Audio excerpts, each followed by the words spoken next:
What's up guys, it's River and today we're looking at the Canon T7. So this camera is known as the best-selling DSLR on the market, but also the best budget camera. We're gonna find out if it's actually worth the hype or if it's just marketing. Also, I did an in-depth comparison of this camera with other cameras that are actually more expensive than this camera to see how it really stacks up. Let's dive right in. So obviously, one of the reasons this camera is so popular is because it's extremely affordable. But how much were they really able to pack into such an affordable package, and how does it stack up to other cameras on the market that cost the same or a little bit more?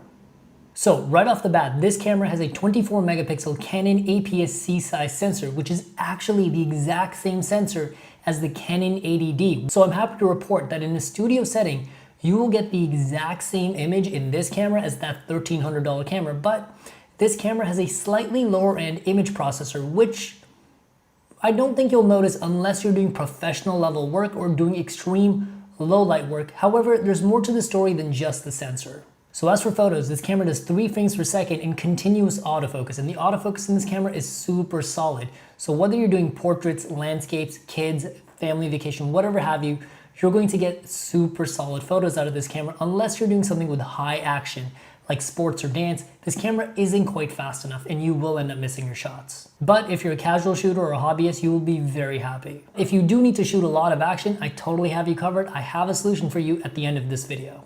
And one of the reasons you'll get amazing images out of this camera is not just the sensor, but it's also the amazing Canon color science. The colors look good right out of the box, almost like they've already been edited. And because of that color science, people look amazing because skin tones on this camera just look good. Everybody looks attractive on a Canon camera. So, we know this camera takes gorgeous photos, but is the video any good?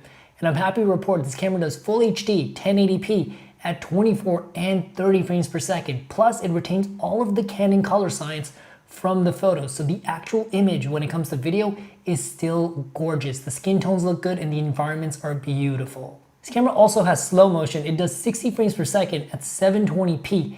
However, 720p is a bit low res for me, but for social media and personal videos, that should be just fine. Also, something to note, this camera doesn't have any stabilization built into the body or the lens. So you'll get a very good image, but when it comes to video, you might see a little bit of jitteriness. You just have to make sure to keep the video very stable or get a stabilized lens, which Canon makes very good stabilized lenses. But there's a huge glaring issue with the video in this camera. The autofocus is trash.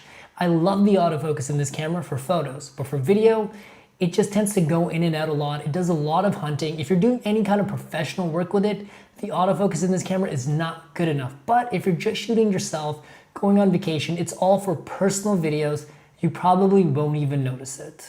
And the video autofocus in this camera does not make this a bad camera at all. That's one of the factors that makes this camera so incredibly affordable. Also, quick side note guys, this camera does not have a built-in microphone input. So whatever audio you get will actually be the camera's internal audio, and you will not, unfortunately, be able to plug in your own mic. And next, let's talk about the body and design of this camera and all the nifty features it offers. In terms of the body, it's a small, lightweight, and compact camera. Canon makes a very quality hardware, so if you take care of this camera, it will last you forever. The ergonomics on this camera are great. The button layout is perfect. It's very easy to use and it's very easy to learn if you're new to cameras.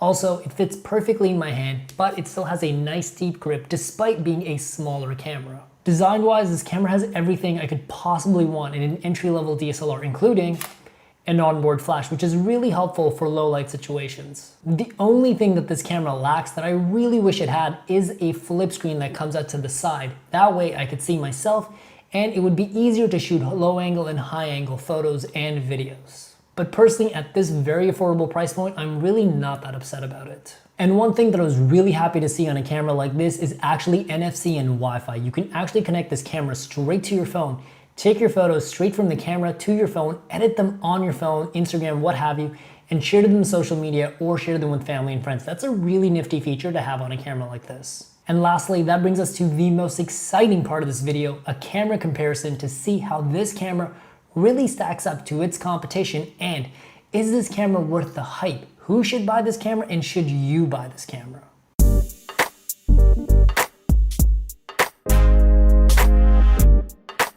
So I actually ended up comparing this to my Sony a6500 and my Canon G7X, and I was very pleasantly surprised by the results.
So, the Canon T7 may not have fancy features like dual pixel autofocus or 1080p at 60 frames per second, but what it does have, it does super well. I thought the image quality of this camera really stacks up, and I almost cannot tell that this is a much cheaper camera than the a6500 and the G7X Mark II. It's pretty obvious to me which camera is which, but I actually thought the a6500 did not look quite as good as the Canon T7. I really like the color science that comes out of the Canon camera, and I'm happy to report that at this affordable price, you still get that gorgeous Canon image just without all the bells and whistles. And if you're someone that's just using this as a hobby, or it's just your personal camera, you probably don't need all those bells and whistles or those professional features. But if you're going to be using this for professional work, here are a few cameras that I'd recommend over the Canon T7 to make up for the features that this camera lacks without going that much over the cost of this Canon T7.